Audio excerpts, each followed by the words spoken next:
So today we take a look at trial and errors. Yeah, we've all had a lot of those phases in our lives, right?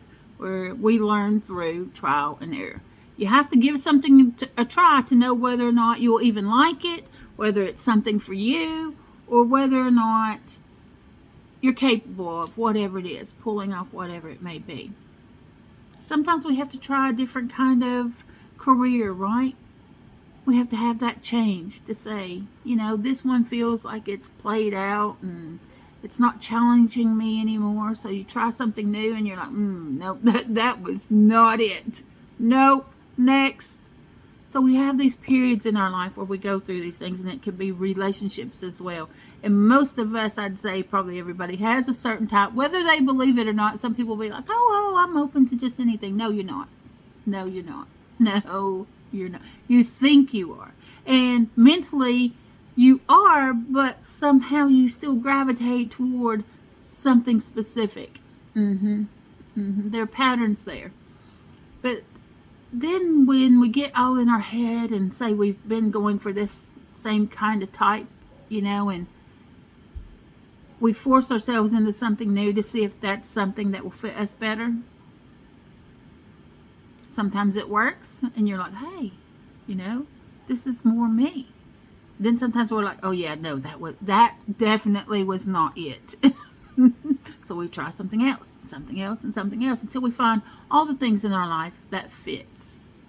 And it could be just any area of your life at all. So we're going to be taking a look back at all those periods in our lives where we went through those phases. And we're going to be looking at what did fit and why. It's very important to know why that fit. What parts of that fit. And we're also going to look at what didn't fit and why. Because again, it's very important for you to understand and know why it didn't fit, so that you don't go and repeat that again and again and again. A lot of people just keep going from one thing to next, to next, to next, to next, without really looking at what parts of that fit me and what parts didn't, and why on both accounts. Why did this fit? What parts did and what parts didn't, and why?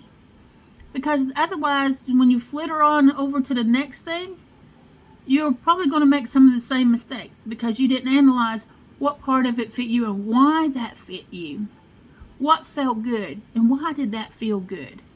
What felt off or wrong?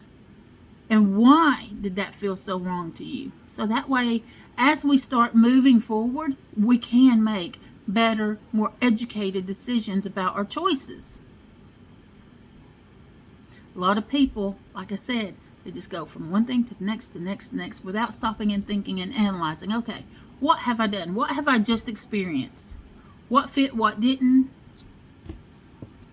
And why? What is more me? What feels good to me? Yeah. You'll have a better life that way. Just pause between making those big moves and analyze and take a really good look. And you'll start seeing. And that way, when the next thing comes along, you'll be able to analyze very quickly whether or not it is going to be a good fit or not, because you know all your whys. Have a great day, everyone, and remember, you have the power to create the life you've always dreamed of. You do. You have that power. You just have to use it. Hello. Get outside, touch the earth, cleanse your space, do your meditations, and remember this, Wyatt, a wolf, the raven, and spirit, we're sending you unconditional love. Mwah.